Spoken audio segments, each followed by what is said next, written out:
Hello and welcome to the Kim Iverson Show. Tonight we're talking to Chris Martenson from peakprosperity.com. Now you might recognize him from his YouTube channel, which became incredibly popular at the beginning of the pandemic, mostly because he's so science-based and he can teach complex concepts in a way that anyone can understand them. He talks not only about the effects from the vaccine and virus, but he also talks a lot about money, inflation, Bitcoin, and energy. He's all about people becoming aware of the incoming crises that we might face and how individuals can take steps to become more self-sufficient rather than relying on the government. Chris is a trained scientist. He completed both a PhD and postdoctoral program at Duke University, where he specialized in neurotoxicology, and he has an MBA in finance from Cornell. So it's evident that he's a highly knowledgeable guy when you just listen to him. But what's great is he's also very down to earth, and he has such a practical way of teaching that draws people to his work. So I'm really excited to talk with him tonight. We're going to be talking a lot about the lab leak theory and other things. But first, got to get to our sponsors here tonight. I'm someone who doesn't sleep well, and my 11-year-old shepherd, she's getting older. She's got some aches and pains. And this is why I looked into cbdistillery.com for a natural way to help me get some sleep and give my furry family member the relief that she needs. CB Distillery has over 2 million satisfied customers. 90% of customers report they sleep better with CBD. 81% said CBD helps them with stress. 80% says CBD helps with aches and pains after physical activity. So if you struggle to get a good night's sleep, if you're dealing with too much stress and could use a little calm in your life, if you suffer with pain and discomfort, especially after physical exercise, try CBD from the source that I trust, and that is cbdistillery.com. You're going to get 20% off your order when you enter my name, Kim, at checkout, and there's no prescription required. That is cbdistillery.com. Promo code Kim for 20% off. All right, let me tell you about another great product that I love, and that is Field of Greens. It is a fine powder made from dehydrated whole fruits and vegetables that are carefully selected to give you the most nutrients in your diet possible. You just take a scoop of this powder, you mix it into ice water or some iced tea, or you could do it in fruit juice. It really tastes delicious. It's an easy way to get all of your fruits and vegetables into your diet. I love the lemon lime flavor because it tastes like iced green tea with lemon, but they also have a mixed berry energy version. They've got, and that energy version is great if you're gonna work out, or maybe if you just don't drink coffee and you want a little boost in the morning. They also have a natural flavor. But, you know, you can mix this in a lot of different ways. You can just get creative with it because it's a fine powder. So you could put it into soup if you want to drink it that way, kind of in a hot broth. You can mix it into salads or brownies, or just try it out a bunch of different ways. Let me know how you use it. If you do use it in a variety of ways, I'd like to hear from you. But when you go to this website, you're going to get 15% off anything you order. They have other products there, not just Field of Greens.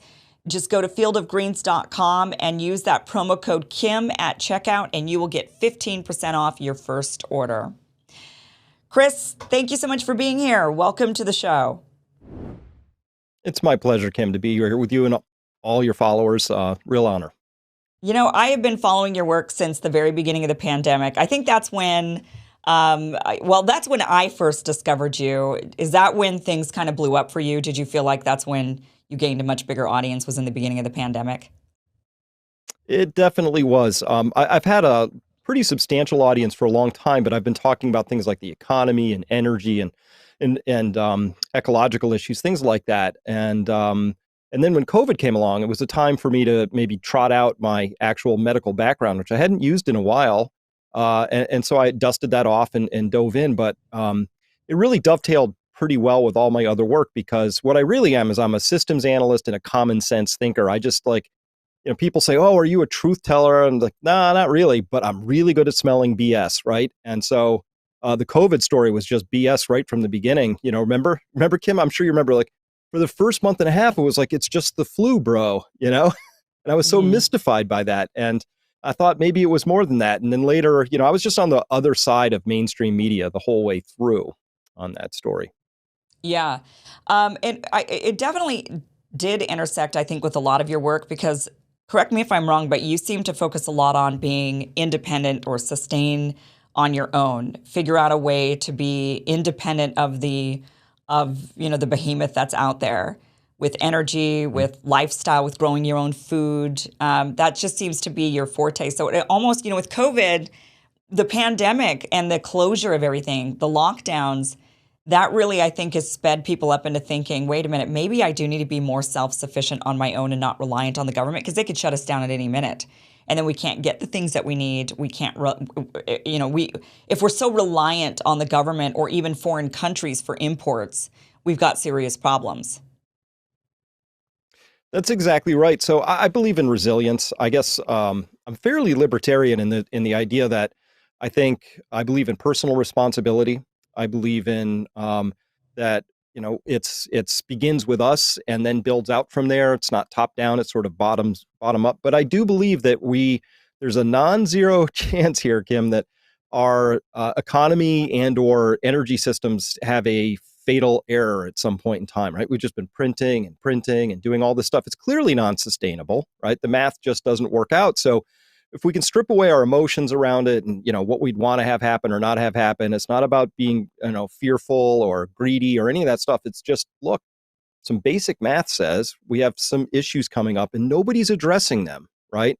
And so given that, what's a prudent person to do? And so that's maybe the stick in the story, but the carrot is, I live on a farmette right now. I know not everybody can do that, but found great joy in being resilient and living around natural beauty and learning a lot about what it really means to be healthy and having a healthy soil and a planet and all the things around us. And again, because it feels like the right thing to do to become our own stewards of our own outcomes, right? So that's Yeah. sort of the audience I attract, are people who think about it that way. Yeah. Okay, so I want to get into the lab leak because this is something that you've been covering extensively and very well. And this is top of the mind right now because we've got, we just witnessed a congressional hearing where you've got two of the medical doctors early on. So there's Dr. Anderson and Dr. Gary.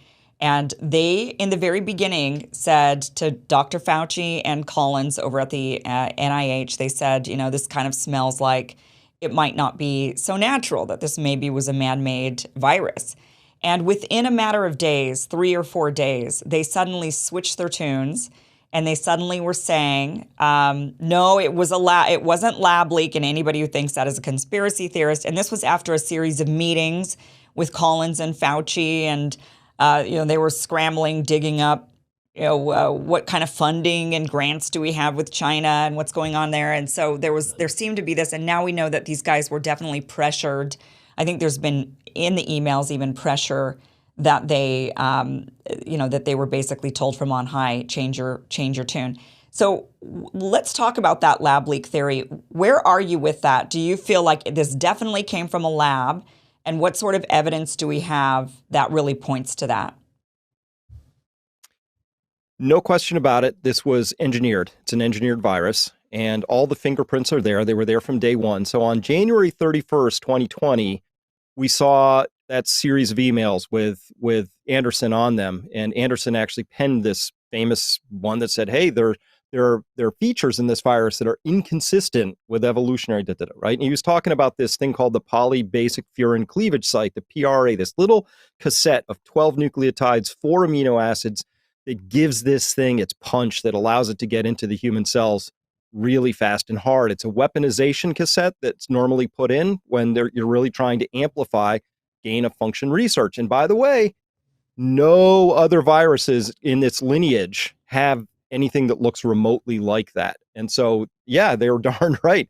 It's a pretty inconsistent feature. It'd be kind of like, if you saw a human born with a fully operational prehensile tail, you'd say, that's kind of weird, that does not belong there. But if somebody would come along and say, well, but we're near apes-ish, they did all this hand waving. So that was January 31st. By February 4th, you're right, Anderson was now writing emails calling it crackpot theories for anybody who dares to suggest this came from anything but a natural origin.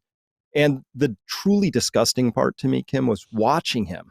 And I forced myself to watch him just lie brazenly on the stand and say he never discounted the lab leak or lab origin. And he'd always, had an even hand, and it wasn't the case. So the other thing that we can note from those emails and that whole chain, which really surprised me, I followed all of it. There's just a few names that are still redacted. I'd love to know who they are, but the original chain. So Fauci, pandemic. Oh my gosh, we've been waiting for this. Event 201, we've been planning for it. We've even been planning for a coronavirus. You would think the first thing you do as head of NIAID is you call up your boss, Collins, at NIH, and you rally the troops. When he held those first meetings about all of this, there wasn't a single internal NIH scientist on there, all external. From the Wellcome Trust, you had Jeremy Farrar on there. You had two of his workers on there. You had this virologist, Koopmans out of Dutch. You had a German guy on there. You had Valence out of the UK. Everybody but people from our organization. And that alone tells me that this was not a serious effort to find out where this came from. Why do you think, what do you think the motivation was for that? Do you think it was because are they afraid of China? Is there something, are they afraid of their own implications, of implicating themselves in this? Like, what do you think the reason was for this cover up? I think it's just ego, greed, fear, usual stuff. So obviously they were going to make a ton of money off of this, right? And so that you had that motivation. Obviously, there's some dirty fingerprints on the money that came out. So they still try and focus, Kim. They say, oh well, it was only a few $100,000 that went to the Wuhan Institute of Virology. Fauci said, it wasn't really enough.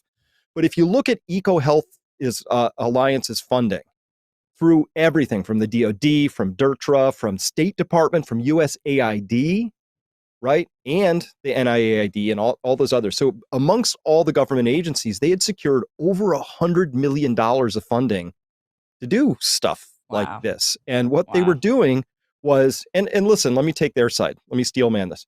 Look, it's possible that a virus could come out of nature and we want to be ready for it. So what's the worst we could imagine? Well, let's make one that we know would be pretty bad. And we know how to do that now, right? We can do it in ways where there's no genetic fingerprints left and all of that. But they know how to put these Franken pieces together to make their little monster viruses. Then the idea is you're gonna check them. Okay, then you check them and you put them in humanized mouse models. You put them into primates. You do things, ferrets, all that. And you're trying to develop a vaccine or figure out a response to this. Okay, that's the kindest I could be. They thought on some level they're trying to do some good. Problem is, when COVID actually comes out, it hits. We have a paper from 2005 after SARS, we'll call it classic SARS, the one that came in 2003, from the NIH saying, wow, chloroquine is really effective at blocking this thing. And then you see Trump talk about hydroxychloroquine, which is a much better analog, safer, all kinds of stuff. And of course you would try that. No, they blocked it right away. And Fauci pretended he had no knowledge of this. And this is our own internal papers saying this stuff works. And so that you asked, when yes, did COVID have me take off? Yeah, I had this accelerating YouTube following until the day, it was April 2020, when I came across the chloroquine angle and I talked about it. And it just instantly I was stumped. My viewers flattened out and everything just happened. It just fell apart then, more or less. So let's back up a little bit here. Do you think that so if you believe it came from a lab, I think a lot of us believe that there's so much evidence to show that it did. Do you think it was intentional that they released this, or do you think it was unintentional? Like, whoops, something got out of the lab. We were kind of working on something and whoops, it got out. Or do you think they meant to? Because there is that Event 201. There obviously a ton of money has now been made. They did seem to usher in quite a few, the fear and the lockdowns. And now we're talking about CBDCs. We're talking about, there's so much that they seem to be rolling out to better control society. And that Event 201 and then all the stuff that the World Economic Forum has been talking about, it just really does feel like they'd been planning on something like this for such a long time. But it's still hard for me to imagine. But then, I can't imagine why somebody would become a serial killer, but serial killers exist, right? I mean, it's just like beyond my thinking, like how people could do such heinous things. But people do heinous things. So I guess it's just, I still just can't seem to fathom it that they would actually plan to release this. And that, it's like how many people would need to be involved in that planning in order for that to actually happen? Because then it just seems like if there's a lot of people, somebody would eventually become a whistleblower on that. Somebody would say, hey, wait a minute, this was totally, I was in the group in the smoke-filled room when we were drinking cognac and saying, let's release the virus. Now it's time. It just seems like, where are you at with that? That's a great question. I can actually be in both places. It could have been an accidental release, an oopsie. And it can also be true that Event 201 was the 19th such meeting in series where and again, if you watch the Event 201 tapes, they don't talk about saving lives or any of that. They're like, how do we control the media, the messaging, shut down people who are this, how do we, get past vaccine hesitancy? They did everything but talk about like, hey, how could we help people, So, Yeah. so it could be both true that it accidentally slipped out of their grasp. And I do think that's likely because there were some scrambly things that happened around the Wuhan Institute of Virology in September of 2019. They replaced their HVAC system. There was this emergency shutdown. All the cell traffic suddenly went dark and disappeared from that environment for a couple of critical days. And then shortly after that, we had the Wuhan military games were held there. And I talked with military people who were there who got really sick at that, right? So I'm pretty confident this thing was circulating August, September. That would be a guess I have, which again, with our surveillance systems, our biosurveillance systems, people in power knew this. There's not a chance in the world they didn't, and that they weren't tracking that. So, because if I could figure that out, trust me, there are a lot of eyeballs on these things, always looking for that next outbreak. So the next question is, why were they so silent? Why did they say nothing until officially notified by China way out in December 31st of 2019? That was, the whole thing's just odd. You know what I'm saying, Kim? Every time you look at it, it just doesn't add up. It just smells bad. You know what else doesn't add up to me? And maybe you've got an answer for this one, but you remember when they started to actually talk about the virus publicly, so this was in December of 2019 or maybe January of 2020, we saw, scientists or people in China like shake and then drop. We know COVID doesn't infect people that way. I mean, we've seen it's a respiratory thing. People get it. They fall sick over days and then they're bedridden or, we've now seen the progression of how COVID actually works when you catch it. What is the explanation for all of these viral videos that were circulating of these people suddenly dropping? Just they were fine 1 minute and then suddenly dropping. I mean, that's the type of stuff we've seen with like the vaccines, right? Like you get injected with the vaccine and then 10 minutes later, somebody's like, oh, blunk, and then they drop over. But we didn't really see that when people got infected with the actual virus of COVID. So what do you think that was about? Or maybe was it the earliest version of COVID did that to people, you think, but then it evolved? It's possibility, but I'm going to put that down in the fractional percentage. I am embarrassed that I fell for those videos at the time. I was watching this all come out and it's like, oh my God, there's people falling over in the streets. And remember, there's hallways full of dying people and there are people shaking in their chairs and dying and all of that. At first, I was like, oh, this seems bad. Only later did I realize that China only releases images it wants released.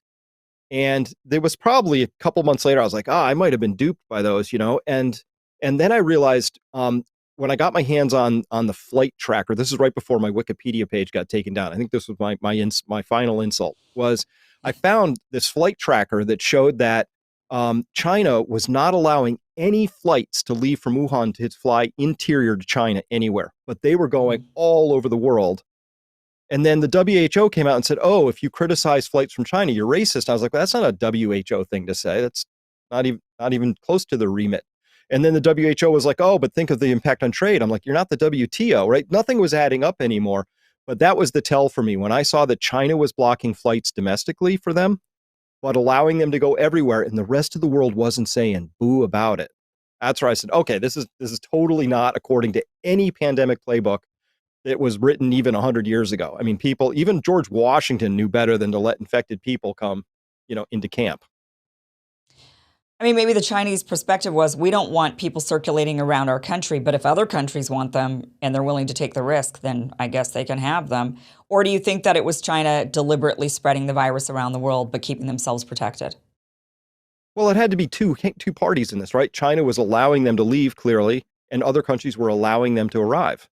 right? Rule one of pandemic when you have an outbreak is you limit the transport of people out of that area. Rule one, Hmm. right? And so, why were they flying into Paris? Why were they flying into Montreal? Why were they flying into JFK? Right? It's very bizarre, but that gets us back to the earlier part where you said, was this intentional?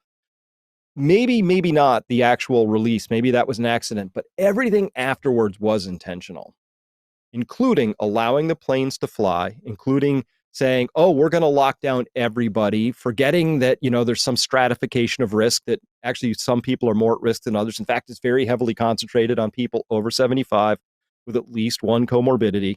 On and on and on. We had no risk stratification. We had no nuance around the lockdowns, and then you watch the whole thing unfold, right? Target can stay open. The small mom and pop stores got to close, right? None of it made sense.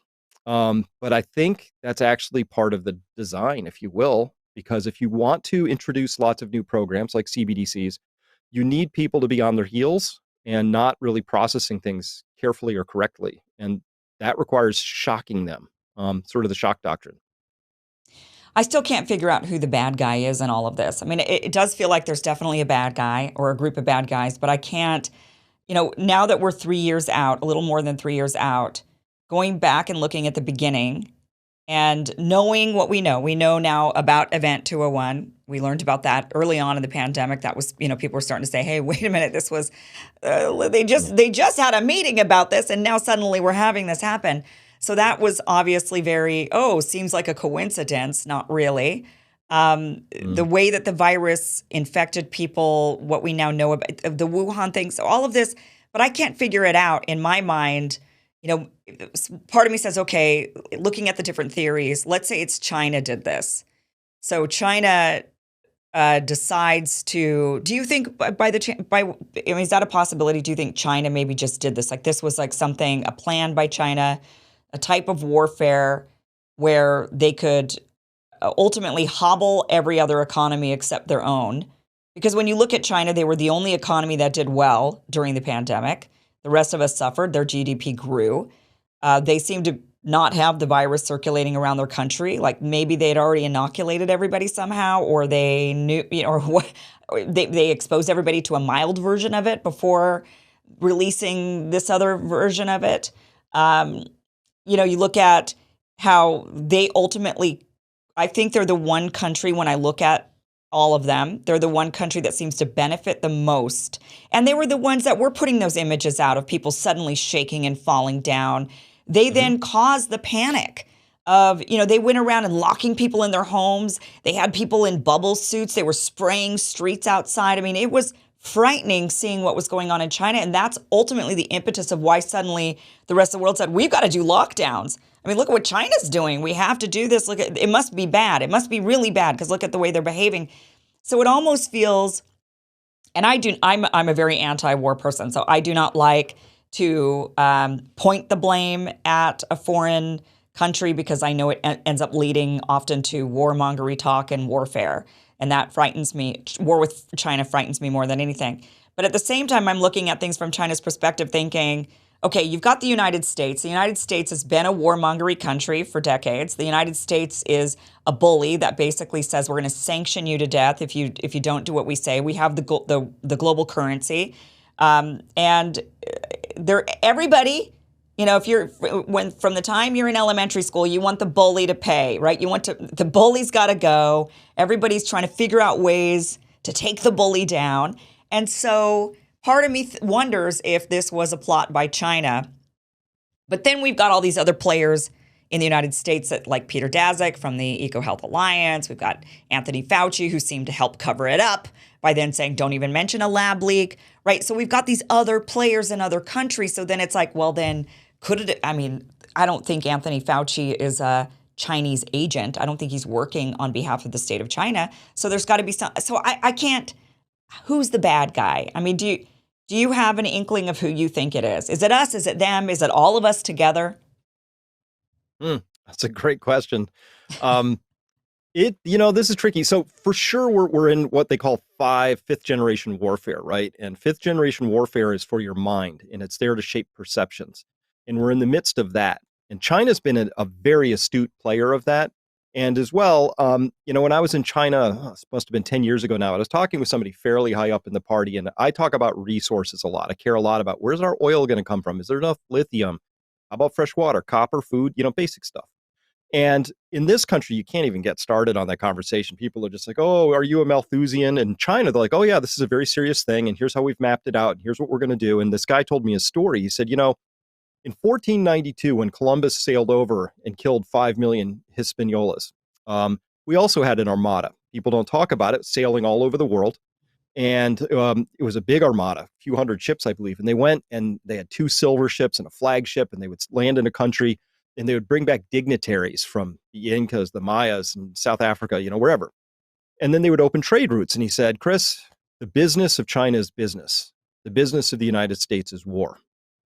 And they're very different positions. So when we parse through all of this, let's just say COVID shook a lot of things up.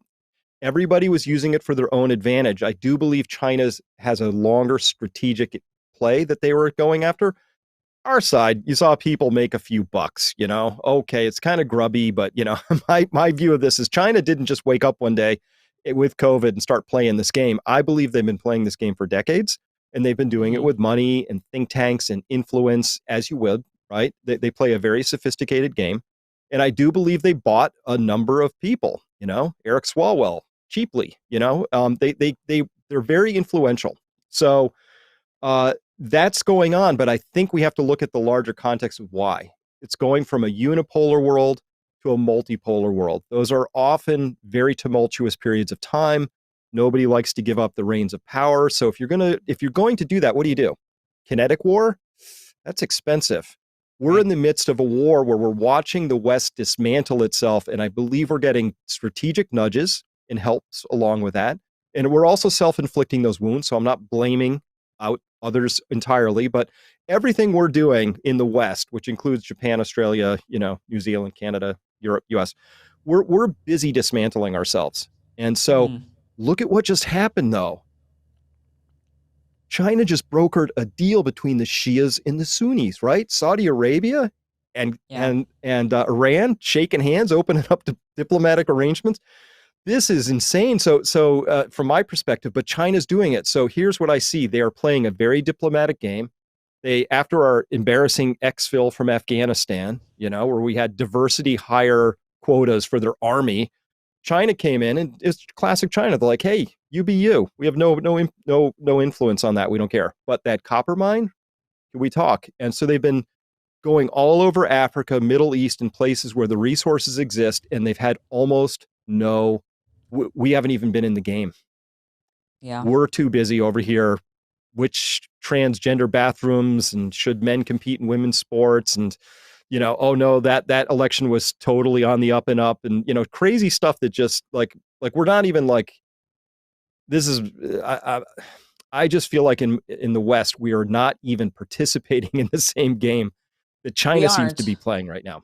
Yeah, I always say that the Russians play a game of chess, China plays a game of Go, which is even more complicated, and we're playing checkers over here. We're like, or tic-tac-toe, we're just, and even the people in Congress, or even other commentators, when they talk, they'll bring up China. They want to talk about China and how bad China is, but it's still warmonger rhetoric. It's still like we're gonna get the battleships out, and we're gonna actually go to war with China over Taiwan using battleships. And I'm like, oh wow, this is not the way they're playing the game.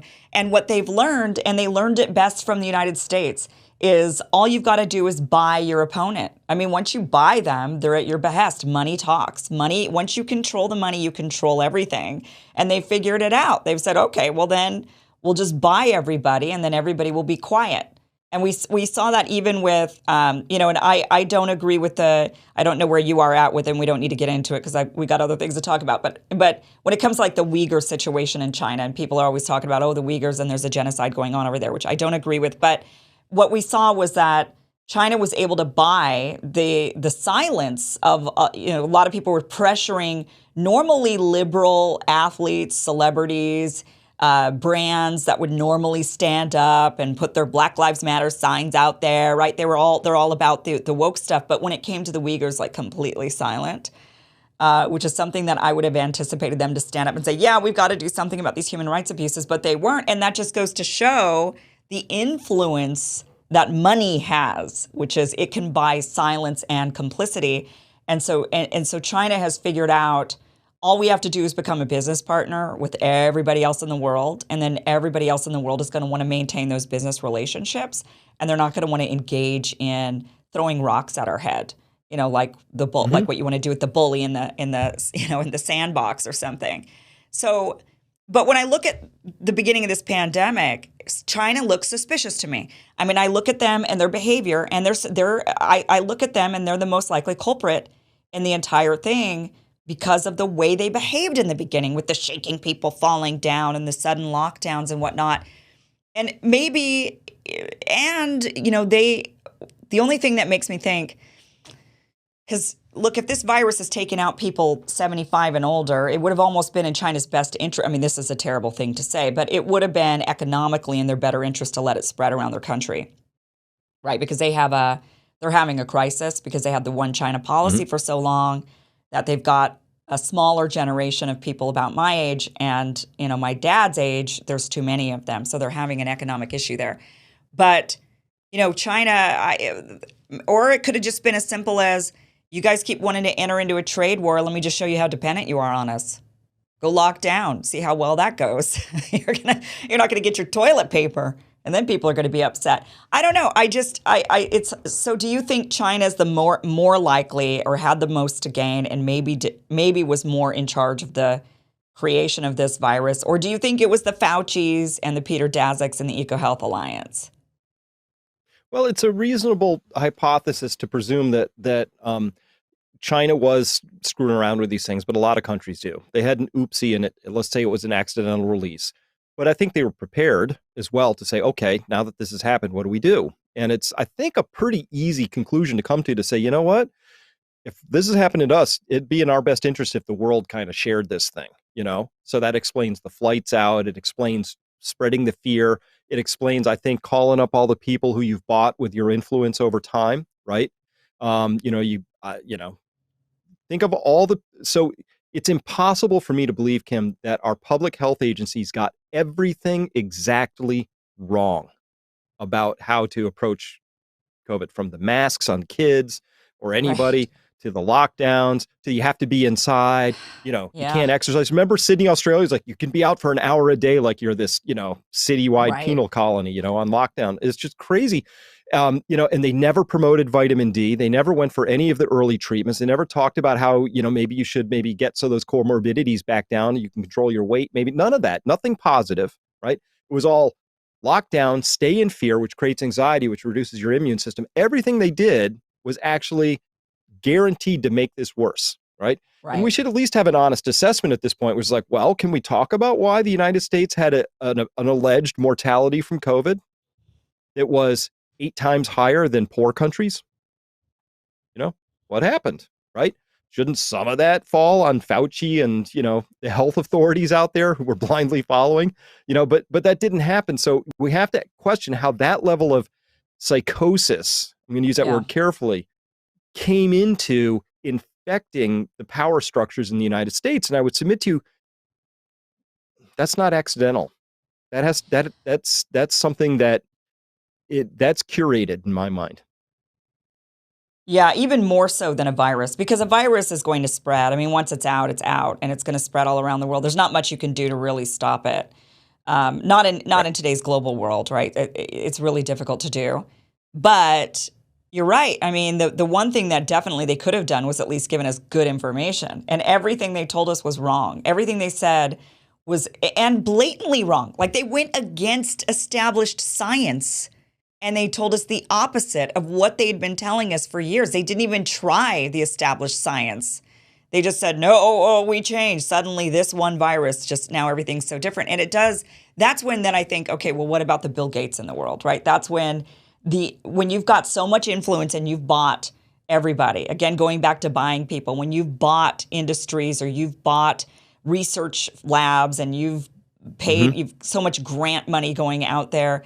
Bill Gates has a disproportionate amount of influence in our health system, way more than he should.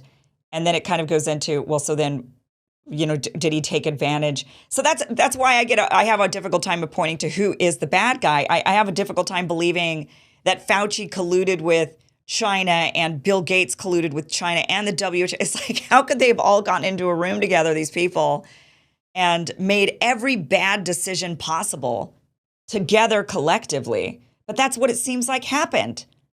So I'm still scratching my head at it all.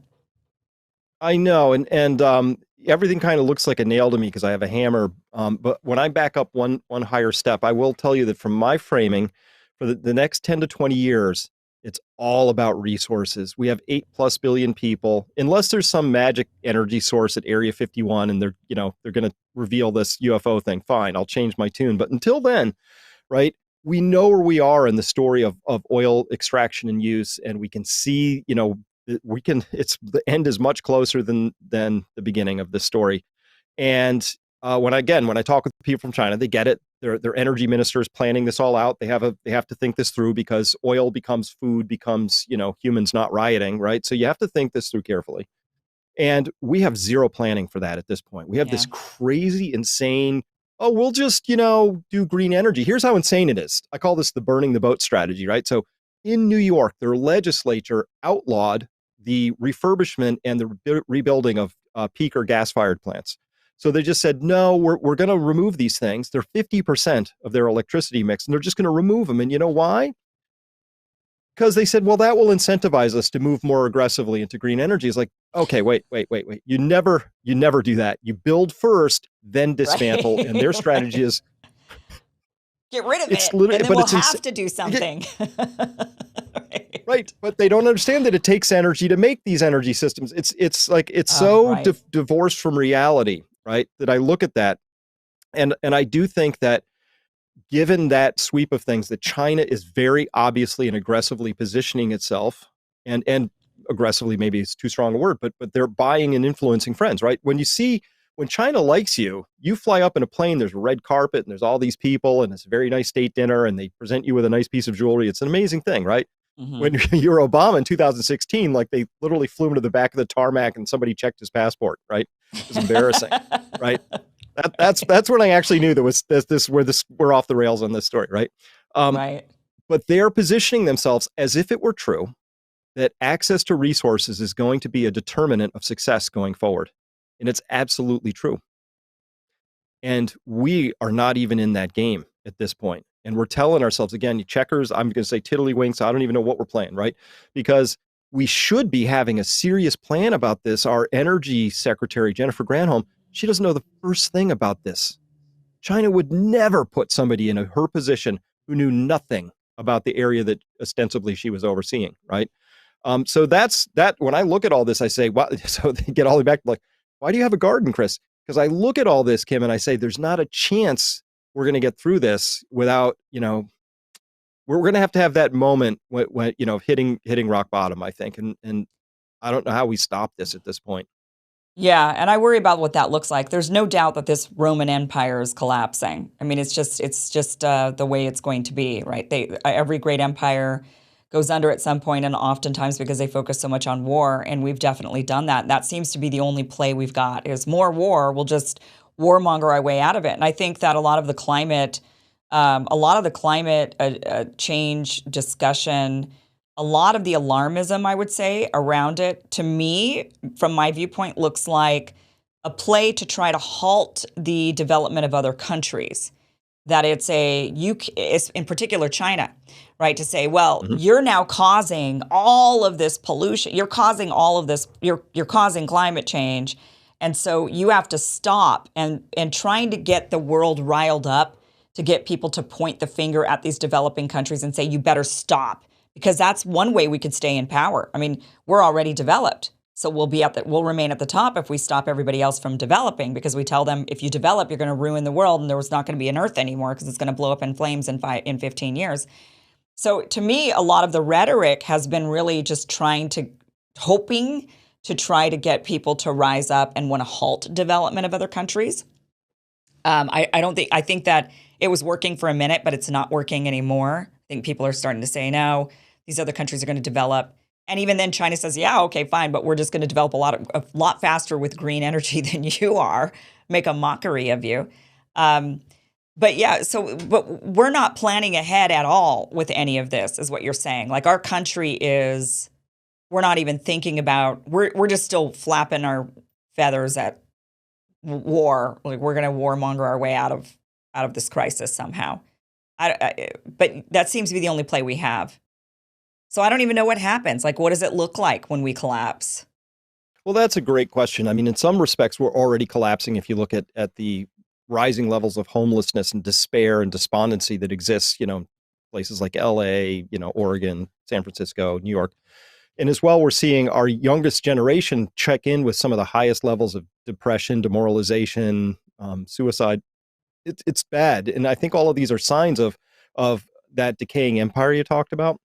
So what it looks like is I truly believe it's not a coincidence that, we had COVID come along and we have all these resource issues. And then you have the Davos crowd talking about this great reset, what Yeah. reset what exactly? But they were kind enough to tell us, remember, you'll own nothing but be happy. And we love that one. But number 8 was the one that really caught me in their little list of 8 things that should happen by 2030.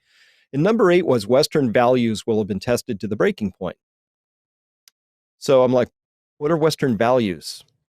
Liberty, independence, parental rights, bodily autonomy, private property, a lot of things, right? So I'm seeing all of those under assault. And so I'm this kind of guy. I'm like, look, if you tell me you're going to do something and it happens, you're going to think maybe you did it. Yeah, It right. feels like we're under assault, right? Right. It feels that way because we are, right? I think that's what more and more people are waking up to. This is the Great Awakening, great film by Mickey Willis, right? And I think he nailed it, right? That there people are waking up to this. And so hopefully we can get enough people to wake up in time to steer this ship away from the rocks. If not, it's going to be very bad because we don't just have a little bit of pent up energy in this system. We have about 55 years of sequential abuse of the reserve currency of the United States. We've pushed it onto the whole world. It's out there. There's 10 or more trillion dollars sitting over there in petrodollars that if the petrodollar goes away, which it kind of looks like it's gonna, Yeah. those could all come flooding home quickly. What will that feel like? Well, anything that can be exported or imported is going to feel the effect of that, right? If you can't pick it up and move it, maybe you won't feel it as badly. But this is going to be, I mean, think about if, food is shocking right now at the store, at least for me. And I'm watching other people shocked. I'm watching old people huddle with like pencils and calculators trying to figure out, can they afford a chicken for dinner with everybody this Sunday? I mean, it's just, we're watching this happen. That will just get worse. And when you debauch the currency of a country, you actually shred it. That's why Venezuela fell apart. It's why Zimbabwe fell apart. It's why Weimar Germany fell apart. The currency, our money is our social contract. And that has been, when that gets violated, your trust gets violated, your contract breaks, things get harder. So when I look at this, what does collapse look like? It's I'm a little worried. It's like how Hemingway went broke, slowly, then all at once, Yeah. That's what I'm worried about in this story is because there's just so many years of abuses that have happened and way too much printing. It was even Jerome Powell was in front of the Senate just a month and a half ago. And Loomis out of Wyoming asked him, said, hey, is this debt level sustainable? And he said, well, the level itself is fine, but, the rate at which the debt's growing faster than the economy, well, that's not sustainable. Again, it's just simple math, right? Even the Jerome Powell's telling us this stuff, right? So it's out in the open. We know we're on this unsustainable course. And what just happened in our most recent debt ceiling bill with McCarthy, right? It's like, here's another $4 trillion blank check. Have at it, we're not taking it seriously. And so, I guess what what I'm worried about, Kim, most is that we'll get serious about it when we have to. But when we have to, it's going to be too late to do anything constructive about it, right? Well, And so, maybe, I mean, it might just end up being like, when the tornado comes and tears your whole house down, you have to rebuild it. So you're just stuck with yep. rebuilding. I mean, maybe it'll all come crashing down and the only thing left to do is to rebuild, from scratch. And I think we saw a lot of Europe have to do that once they kind of hit their peaks and then fell and collapsed. And they ultimately had revolutions that caused big shakeups. My worry about is what a revolution would look like in the United States, like who would end up being the winner in that, and what would the country look like in the end? What kind of system would we have in place if we were to really go down that path if it got so bad? But I mean, we would have to rebuild. There would be no other place to go at that point after a complete collapse. Well, we're going to have to rebuild at some point in time. But you know what, Kim? I'm pretty excited by that part because I'm a big believer in, I just like to rip the Band-Aid off. Like, come on, let's get started with this whole thing. And I know there's a lot of people out there frustrated like I am with the direction things are going. So we're not waiting. I have a large community of people, very, on average, very successful folks. And we're all figuring out how to build those parallel structures and economies and things like Václav Havel talked about when, Czechoslovakia was falling apart. We need each other. We're building community again. We're starting to figure out, how do we eat healthier? Because the one thing that's sort of become clear to all of us is every single institution out there looks like they're trying to kill us. Yeah. Our food is terrible. We're being poisoned. Our medical system, wants money instead of our health, on and on. And so a lot of people are taking that to heart and saying, well, let's just start over. I've seen Pierre Corey is doing this direct care with physician now and bypassing the entire system. That's amazing. Food systems are standing up. People are starting to buy direct from local farmers. This is the great movement that's actually happening. And I honestly think that Team Elite is actually very, very alarmed by all of this. And I think they're scared most of the internet and this ability for us to communicate and reach people. That's why they keep censoring, right? They're trying to control the narrative. Absolutely. Information is power in this story. And in that fifth generation warfare, that's what happens. But now that we're in this world where we have AI, it's a whole separate conversation. But just for anybody watching, you are not talking to humans most of the time when you're engaging in a really clever Twitter battle or, Right. responding to that comment under an article somewhere. The AI is out there and it's very sophisticated. And it's not even that you're battling against some anonymous AI. They know you. They know your proclivities. They know what you buy. They know how you think. They know how you could be persuaded. So increasingly, I'm a huge consumer of staying in touch with things, but I've started to notice that it's becoming difficult for me to have any trust in what I'm reading anymore, Yeah. or who I'm or even engaging seeing with. These days now with like deep fakes. I mean, it's like you can't even know. So many of us rely on, I have to see it to believe it. I can't just take your word for it. I want to see the whole video. And now with deep fakes, I don't even know, that's like a whole different. One thing that I love about your website, Peak Prosperity, and what you guys are doing over there is you're really focused. One thing that you've said is that, people ask you about like this impending, the coming doom and the collapse of the United States and, the rise of other countries. People ask you, what can the United States do? Like, what's some big new system? Like we just talked about revolution and it collapsing, and then how are we going to rebuild it? And one thing you say is that it's not about the macro system and having to rebuild in that way, but we have to do it on an individual basis. And if each individual, and I think this is exactly how it would happen, is that individuals would make decisions for their own lives. They would start behaving in certain ways, and it would have to reach that critical mass to where then, as a whole, those individuals say, we want a government structure to behave in this way, or we want our society structured in this way. But it takes us individually making those steps first. So what would you say with, look like what it could be another planned, a plandemic. It could be the collapse of our economy because the dollar is no longer the global world currency, and we could end up with like Venezuela-style inflation. I mean, there's so many things that could be happening in the next coming decades.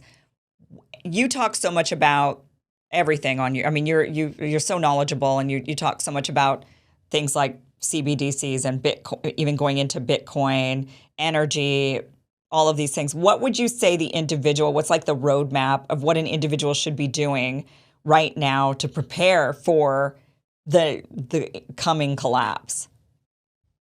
Well, so I cut my teeth doing problem definition, and that was fine for a while. But now I'm really into the solution space. And so, two things that our model is first, you have to have the right context. You have to know what's actually going on enough so that you can make decisions, right?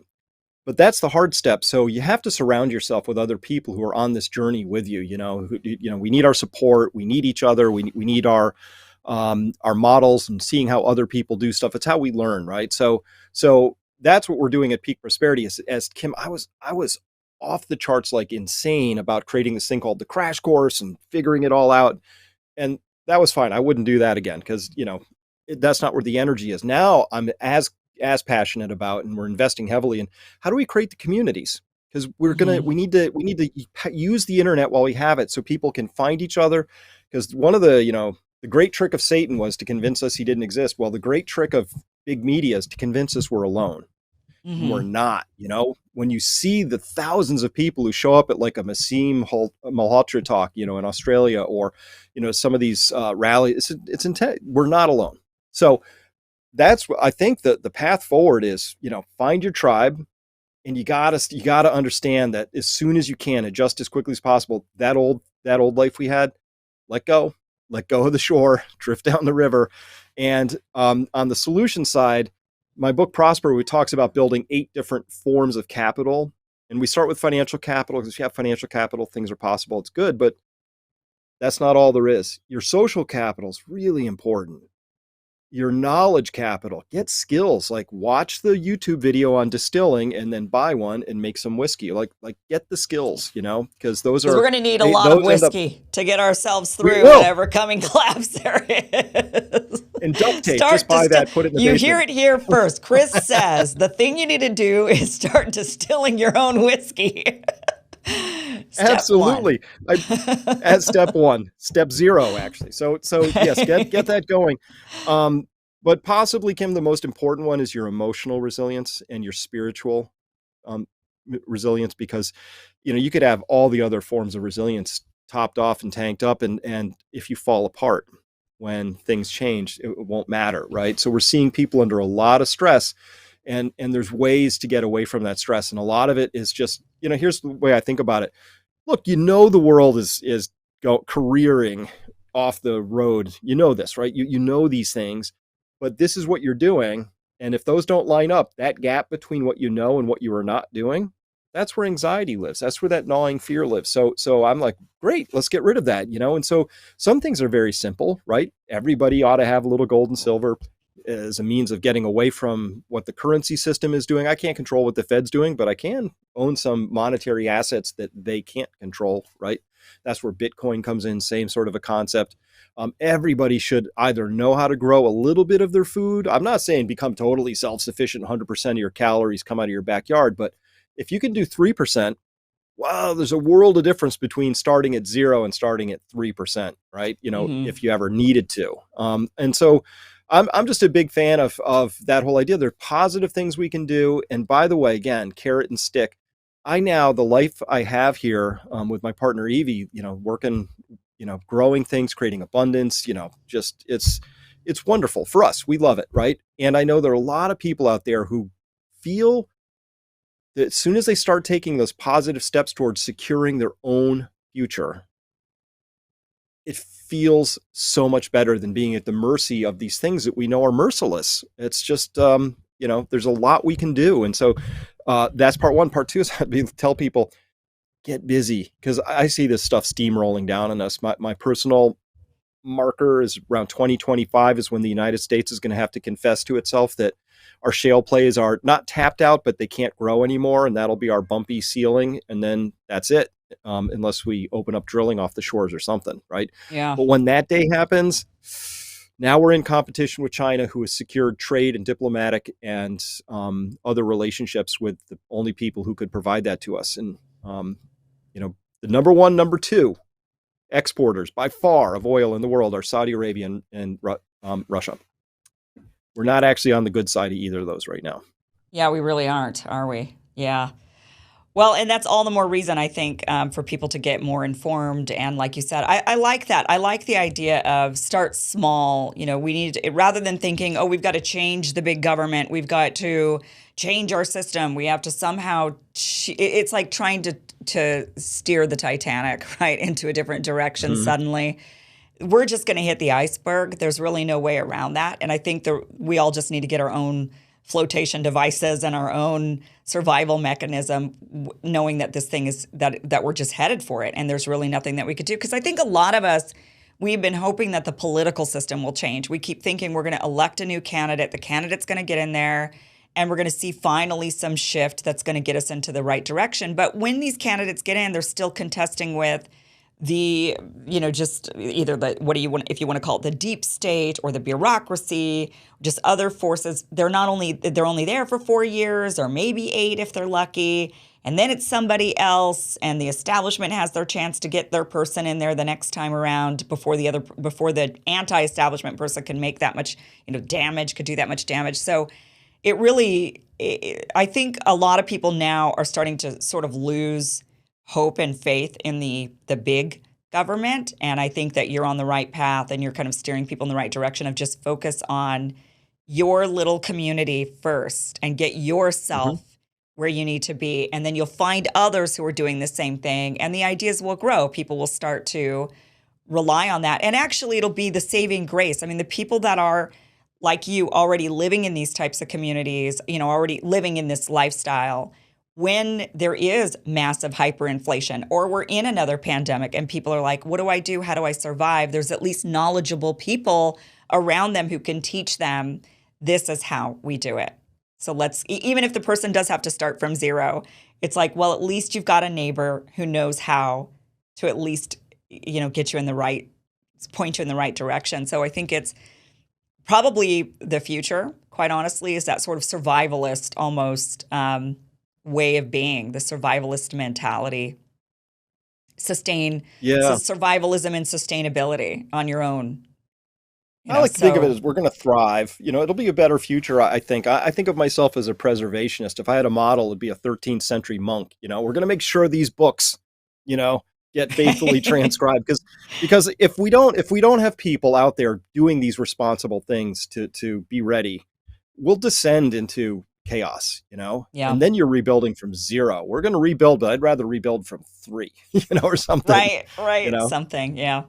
Well, Chris, fascinating conversation always. I mean, you do such great work. I definitely encourage people to check you out at your website, peakprosperity.com, but also on your YouTube channel, because lots of information. I mean, you're so great at taking really complex. I mean, I know you were a teacher. You wanted to, and then you've moved and you're still teaching, just not in a university setting, in a school setting so much, but you are very good at taking complex subjects and breaking it down for people in a way that they can understand. You did that wonderfully during the pandemic, continue to do that with all sorts of different topics from energy and finance and Bitcoin and CBDCs and all these different, lots of things. And I wanted to get into the conversation, but we don't have time today to talk about it. And I do encourage people to watch your video on your YouTube channel about pregnancy rates and how they have changed since COVID vaccination. People should definitely check that out. So you do great work. Thank you so much for joining us in this conversation. Thank you for everything that you're doing. And just really, Chris, thank you so much. Well, thank you. And it's a mutual admiration moment here because I really admire what you're doing and how you're going about it. So keep doing it. Thanks very much for the opportunity to speak with your tribe, and let's do it again sometime. Thank you. Well, guys, that is it for tonight's show. Thank you so much for watching. Really appreciate you being here. We will be back again Monday with another great show. So I hope you guys have a really great weekend. We'll be back 6 p.m. Pacific, 9 p.m. Eastern. You will not want to miss it. We've got a lot of great topics coming up on Monday. We're going to be talking to Dr. Peter McCullough about some really interesting data that has come out about vaccine injuries, and he's going to be breaking that down with us. So don't miss it. Monday night, 6 p.m. Pacific, 9 p.m. Eastern. Until then, guys, have a great weekend. Good night.